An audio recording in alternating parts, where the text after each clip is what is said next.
kukhona okuvelayo ukuthi abanye babasebenzi bethu esiba appointayo ama-contractors awalenzi iqiniso mayesenza umsebenzi. Yilokho okwenza ukuthi kufike kube neqiniso manje ele-district elimonitayo eduzane saze siphinda sakha eliyithimba le-province elibuye lizosondela futhi lizomonitha ukuthi iyenzeka yini lento esifuna ukuthi yenzeke.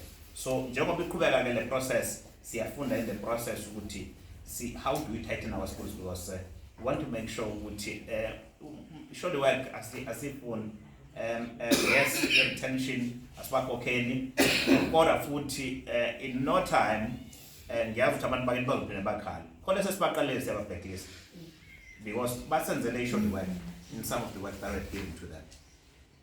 Sengenzela ukuthi ihlalo bangashaye kusasa kuthiwe nanko umnyango wezemfundo usiphucela amathuba omsebenzi basithoka bese ibona sibanikezile ibona bonayo. Ngifisa ukungena ke ngile ye fencing ezikoleni, ngifisa ukusho ukuthi nyambose asifake electric fence ngoba inobungozi ebantwaneni bethu.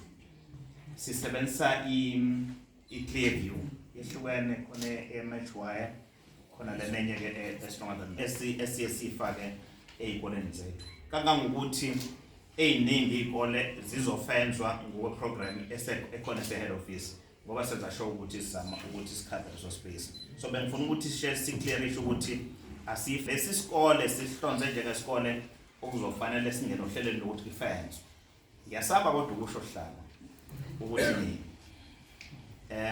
thina ngokwama-estimates wethu besikale state 26-27 financial year kodwa ngenxa yama-finances ethu sesesisaba ukukhomitha kakhulu manje ngoba sasuzokusunguza hlalo mayebhalala ama-researchers athi chongcuthe 26-27 is 27 now so walisa iphi fencing kodwa sesihlonzile already ukuthi kule sikole kufanele sisi-attende ifence yakhona. Multi-purpose center siyafisa ukuyenza kukhona kodwa uhlelo esingene kulona no sports sihamba nabo ukuthi sikwazi ukuthi silenze lolu hlelo.